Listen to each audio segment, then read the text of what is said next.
elegir a sus precandidatos, ni elegir a quienes puedan representar de una manera digna en tal o cual dignidad. Y esto hace de que el país esté secuestrado. Si usted me pide un criterio de cómo está la coyuntura nacional, pues le diría que no ha cambiado mayormente. Lo que sí vemos es una crisis económica, laboral acentuada. Ya no son 7, sino 8 de cada 10 ecuatorianos o están desempleados o tienen subempleos. El PIB con menos 2 puntos terminará en diciembre de este año. Una balanza comercial que tiene saldo positivo, más no porque hayamos exportado, sino más bien porque no hemos importado. Entonces, es una situación bastante compleja y yo más bien no veo el problema que si regresa o no el correísmo o que la falsa oposición o que la oposición. El problema es de que nosotros no hemos aprendido. Falta mucho.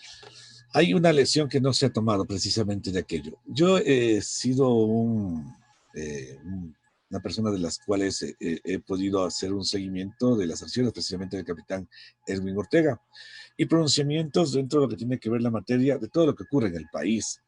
Y saltan a la luz varios actos de corrupción que obviamente vinculan a nombres que terminan siendo figuras políticas. Sobre esto, ¿cuál es el pensamiento? Lo he escuchado, lo he leído, pero sí nos gustaría que usted lo comparta con los oyentes de Radio Ternura, acá en la provincia de Chimborazo, con los oyentes de Radio APR en el mundo entero.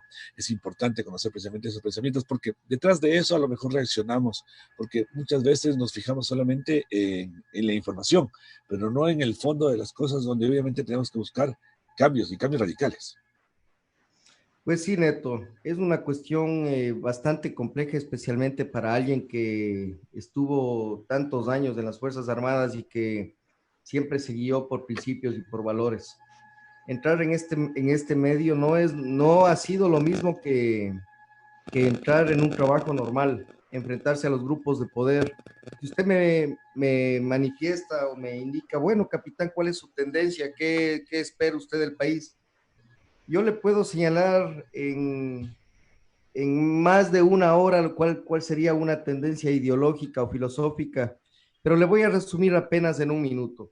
Yo creo mucho en el libre mercado, pero usted en este país no puede aplicar libre mercado cuando no tiene competencia o no tiene competitividad dentro de las instituciones, peor dentro de las empresas.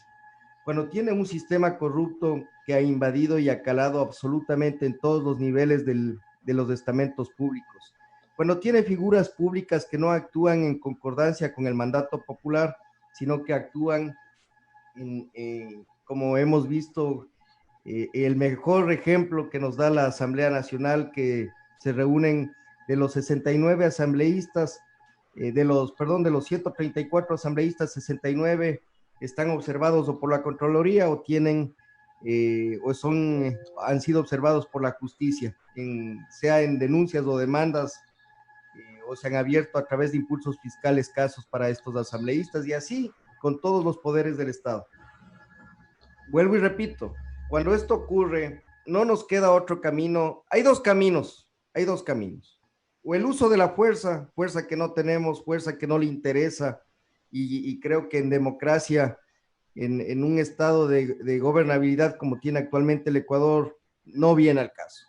Y segundo, un periodo de concientización en el cual inclusive el grupo del 50+1 que se jactan y que ahora dicen que están primeros en las encuestas, como son los ecuatorianos correístas, lleguen a entender de que ha sido un gobierno que atropelló la justicia, atropelló el sistema, el ejecutivo, atropelló el sistema, eh, Fuerzas Armadas, Policía Nacional, atropelló todo lo que tiene que ver con la gobernabilidad y esos anclajes que son inviolables, Neto. ¿Cómo es posible que se hayan metido las manos en las fiscalías, en la judicatura y se hayan manipulado todos y cada uno de los procesos que iban en contra de la revolución ciudadana? Y lo más grave, bueno, me alargué más de un minuto, lo siento.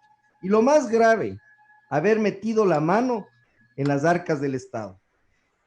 Si hablan de 60,000, 70,000, yo soy menos demagogo, yo voy más allá. Yo creo que el mismo hecho de que gente de Alianza País, gente de la Revolución Ciudadana, y mañana, supongamos, gente de Creo, gente de los social cristianos, gente de Pachacuti, gente de los mismos de siempre, tomen el poder. Esas cabezas no están en capacidad, no tienen la idoneidad para administrar la cosa pública, porque el sistema debe cambiar. El sistema no debe darse en base a que si yo le apoyé en la campaña, usted me debe pagar con favores poniéndome a dedo en los cargos públicos.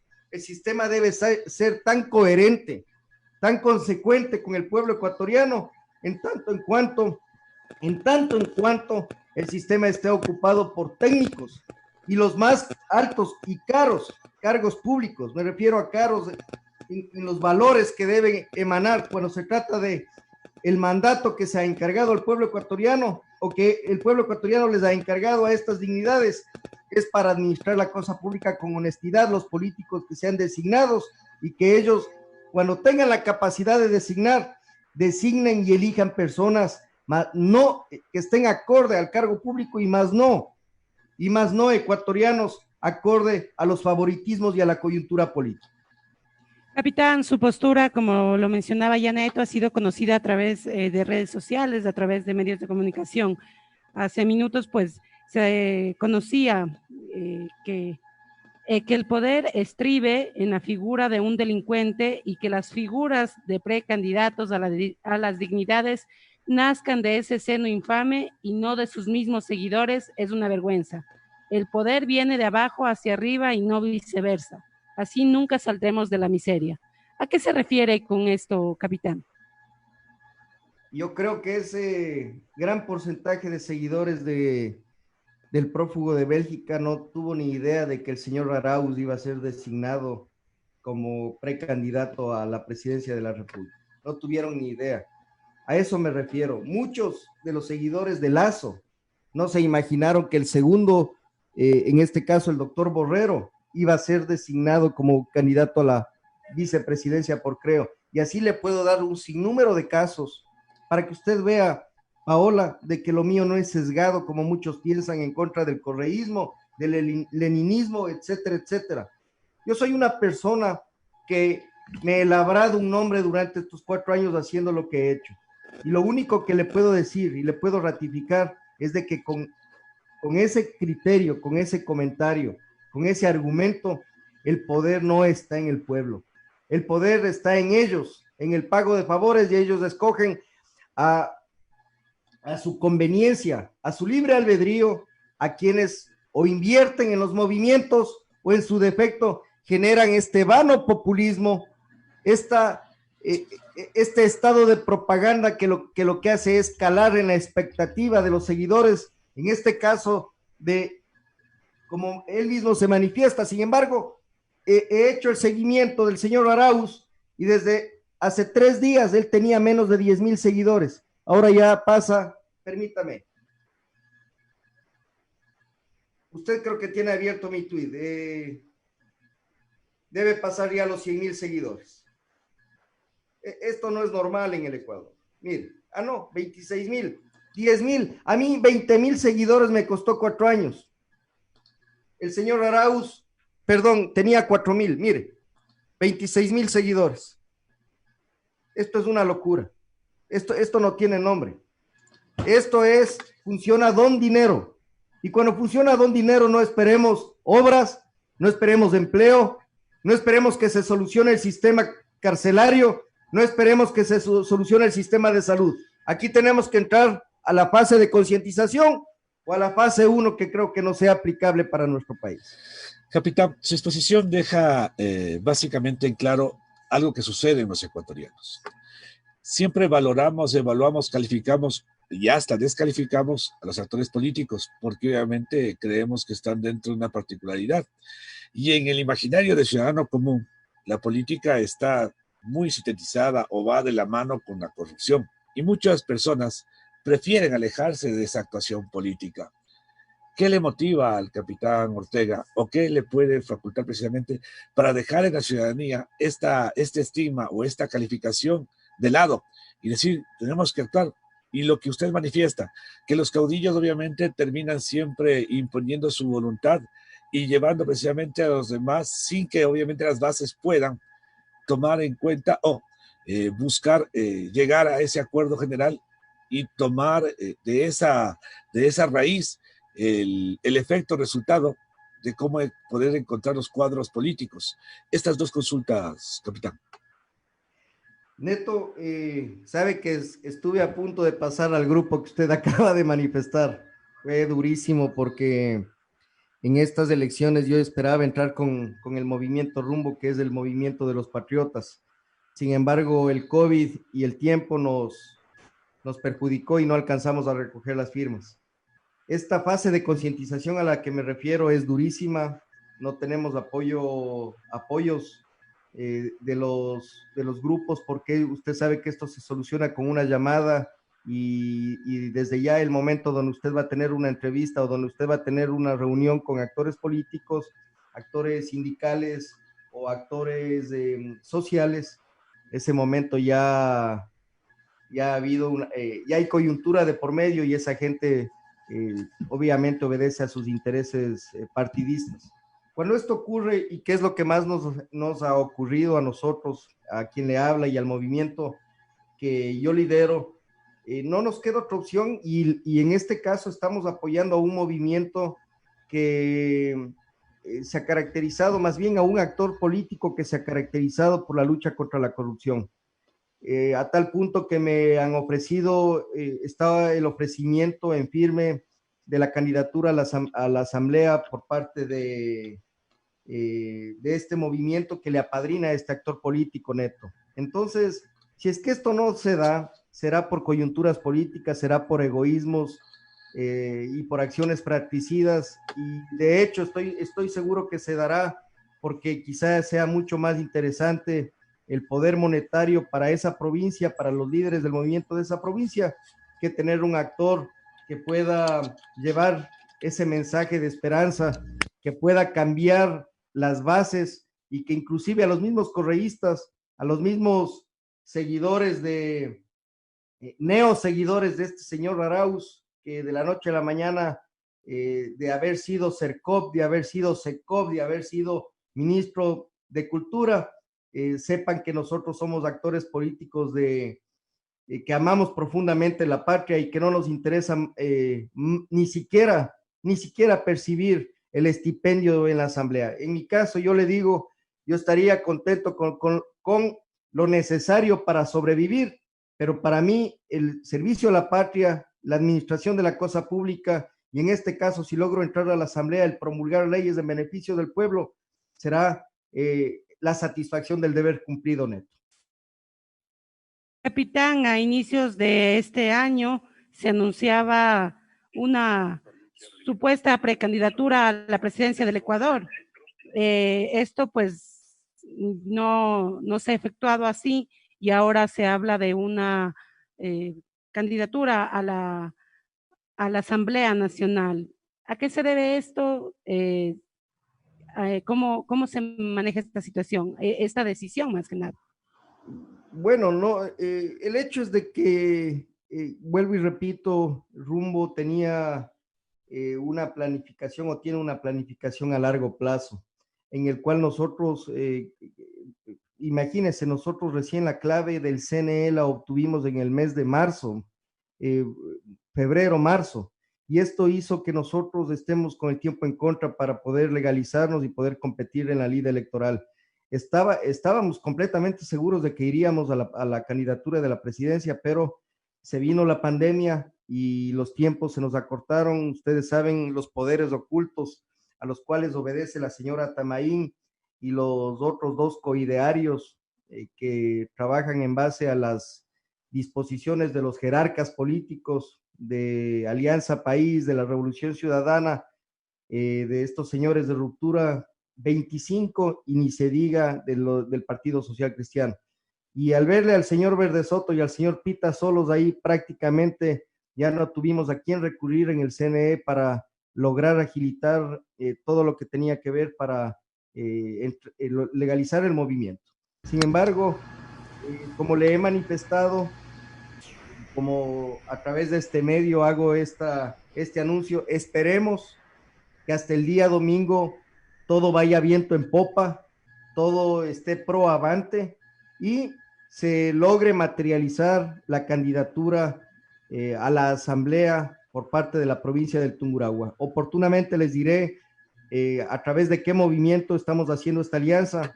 Sin embargo, es ya público mi apoyo al activista político, periodista Fernando Villavicencio, por ser de los candidatos, tanto a la asamblea como a la presidencia de la República, creo que con el que más nos identificamos por la lucha contra la corrupción. Y contra el expresidente Correa, porque por ahí han estado marcadas más las circunstancias. Y precisamente... No, Neto, también el caso de INA Papers. Entonces yo sí creo que ha sido... Bueno, de hecho tenemos pequeñas diferencias porque, como usted bien lo señala, ha sido evidente en su lucha contra el correísmo, pero cuando él empezó a luchar y a divulgar documentos que desenmascaraban a este nefasto gobierno, consideré de que ese es el camino, Ahora, detrás de sea el movimiento político el que cobija cada una de las posturas, la temática está en el ciudadano común, que las circunstancias, las ilusiones terminan precisamente con la designación y que todos esos pensamientos de cambios y demás se diluyen cuando las personas llegan a tener ese apoyo popular y que se desvanece precisamente esa idea de cambio, de despolitización de la justicia, de los poderes individuales, y finalmente quien llegue, pues solo le toca el turno y todo vuelve nuevamente y nosotros somos menos espectadores y las circunstancias terminan siendo las mismas y la situación es que el desgaste del país termina deteriorándose mucho más. Y las pocas oportunidades que tenemos para desarrollarnos terminan siendo solo ilusiones. ¿Esto puede cambiar en algún momento, capitán? Esto cambia el momento que nosotros entremos a la lid electoral. Por más que haya fraude, Neto, el poder de la palabra, el poder de la figura, el poder de la transparencia, no tiene en contrario. Y esta cuestión es lo que nosotros peleamos. Por eso es que se nos hace tan duro a la gente de bien, a los patriotas, de entrar en la lid electoral. Créame, es una tarea que si es que no se la hace con movimiento propio, para nosotros es una cuestión casi imposible. Por eso, al recibir la llamada de Fernando y los apoyos que hemos estado dando y que seguiremos dando con rumbo a esta figura política y de nosotros de entrar a la lucha, porque a pesar de que me pongan exalcaldes, candidatas a exgobernadoras, reinas de belleza, exfutbolistas, yo estoy seguro de lo que yo puedo decir frente a la gente. Yo estoy seguro de lo que yo puedo, de que cada palabra, Neto, cada palabra es consecuente con cada uno de mis actos. Y lo que ellos persiguen dista mucho de lo que persigue el capitán Edwin Ortega. Lo que ellos anhelan para el pueblo dista mucho de lo que nosotros anhelamos para el pueblo. Y eso va a materializarse, y eso va a dirimirse en donde se dirimen los verdaderos hombres de bien, y eso es en territorio. Estoy esperando solo esa oportunidad, porque en territorio nos fajaremos con todos estos actores políticos y demostraremos al pueblo ecuatoriano que lo nuestro no es demagogia, que lo nuestro no son vanos ofrecimientos ni banales actitudes de político del momento. Lo nuestro es mensaje, esperanza y sobre todo acciones. Y si es que esto se materializa dentro de la asamblea, va a ser otro cantar. Capitán, en lo que a su exposición refiere, usted ha indicado dos situaciones. La primera, que en el tema de la tecnología, obviamente si existe la posibilidad de que se manejen masas o grupos de seguidores, los followers, como quiera catalogárselo, necesariamente eso se lo puede hacer de la noche a la mañana. Entiendo que sí, porque si tras de un comunicado a 100,000, a 200,000 cuentas, voy a decirlo cuentas, no puedo decir personas, porque en referencia a lo que usted ha dicho, particularmente eso es lo que ocurre. ¿Cómo empezar a luchar contra eso? Porque aparentemente esta posición en la que estamos los ecuatorianos, en la que estamos todos los seres humanos por el tema de la pandemia, no va a existir esa posibilidad de que los diferentes candidatos, en el caso de que así lo hagan, realicen una campaña con normalidad. Y la campaña con normalidad que hemos observado en los diferentes procesos electorales ha sido una verborragia, un criterio bastante, diríamos, rico en cuanto a palabras y ofrecimientos. Pero sin embargo, la clase política es la que tenemos. Si usted, en primer lugar, si se pasa el escollo de que sea candidato. En segundo lugar, de que llegue, digamos, al tema de estar dentro de la Asamblea Nacional. ¿Puede usted le hago la consulta, si los ecuatorianos podemos creer que una golondrina puede hacer verano? Porque el dicho dice otra cosa. Ricardo, estoy 100% de acuerdo con usted en lo que tiene que ver con el manejo de la información. Las TICs, las redes sociales y los administradores de las tendencias, los CEOs, todo lo que está ahora en boga, inclusive estas redes sociales al estilo Instagram, TikTok, están marcando la diferencia, pero yo tengo la fe, yo tengo la esperanza y eso creo que nos caracteriza a las personas que nacimos para luchar. Yo tengo la fe y yo tengo la esperanza de que el trabajo en territorio, a pesar de que exista un distanciamiento social, va a marcar la diferencia. Vuelvo y repito y creo asegurar de que quienes lleven un mensaje, un propósito, lleven una propuesta anclada en lo que realmente una figura, a pesar de que sea una golondrina que no puede hacer primavera o que puede eventualmente con alianzas a través de su figura pueda llevar ese mensaje, yo creo que la tendencia puede ir cambiando de a poco. A esto es a lo que me refería al inicio de la entrevista, Ricardo, y es la fase de concientización. Y yo espero y aspiro que en este trajinar, en el puerta a puerta, a pesar de un distanciamiento social, el trabajo en territorio genere, ¿sabe qué es lo más importante? Ya no la figura de un capitán ni la figura de un Fernando Villavicencio, sino la figura de miles, de cientos y de miles de ecuatorianos de bien que levanten la voz y que se sientan identificados con nuestra lucha. Capitán, el tiempo se nos va terminando y pues yo quiero realizar dos consultas.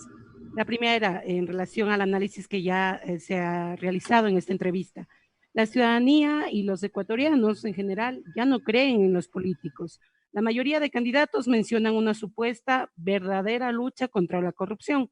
¿Cuál sería la diferencia en el caso de que usted realice su candidatura o un movimiento al que usted apoye? Y la segunda, ¿qué hace falta legislar desde la Asamblea Nacional? Mi lucha no es desde ayer, Paola. Mi lucha es desde hace mucho tiempo. Desde que he salido de las Fuerzas Armadas en estos 3 años, me ha gustado tener un activismo, el activismo que no nos trae muchos desembolsos económicos, como es el manejo de las redes sociales y el haber escrito la verdad de lo que ocurrió en la década correísta con Fuerzas Armadas. Que los medios de comunicación, no hagan plataforma para multiplicar la ideología del movimiento Rumbo y la imagen del luchador del capitán Ortega, me es irrelevante. Me basta con gente de bien como ustedes, periodistas y comunicadores de bien como ustedes, pero que el pueblo ecuatoriano se dé cuenta, eso lo haremos con trabajo. Eso no lo hace el Facebook, eso no lo hace el Instagram, eso no lo hace el Twitter. El Twitter es apenas un balcón de ideas en donde habrán odiadores o haters y habrán figuras que realmente aporten a la sociedad, pero el verdadero trabajo, la verdadera lucha se da en territorio. Eso marcará la diferencia y el momento que estemos en la asamblea, le voy a demostrar al pueblo ecuatoriano que con nosotros esto comenzará a cambiar, porque lo que más anhelo, y escúcheseme bien por favor, lo que más anhelo es que hayan veedurías para que el baño de verdad sea a diario y no sea solamente cuando se han hecho cuestiones que vayan en contra de los ecuatorianos, como todos los casos que hemos visto en el que confiamos que la Fiscalía y la Justicia haga algo. No, eso se hace todo el tiempo. El momento que haya un ente fiscalizador del nivel de una asamblea honesta, decente, y no que hayan 67 miserables con índices con informes de responsabilidad penal y con juicios y con su personalidad, con su humanidad en entredicho ante la justicia, nosotros ya no estamos siendo fiscalizados, lo que nosotros estamos siendo es asaltados, y eso va a cambiar con nosotros a pesar de que la clase política haya caído en desgracia. Gracias, capitán, por haber aceptado la invitación. Muy amable.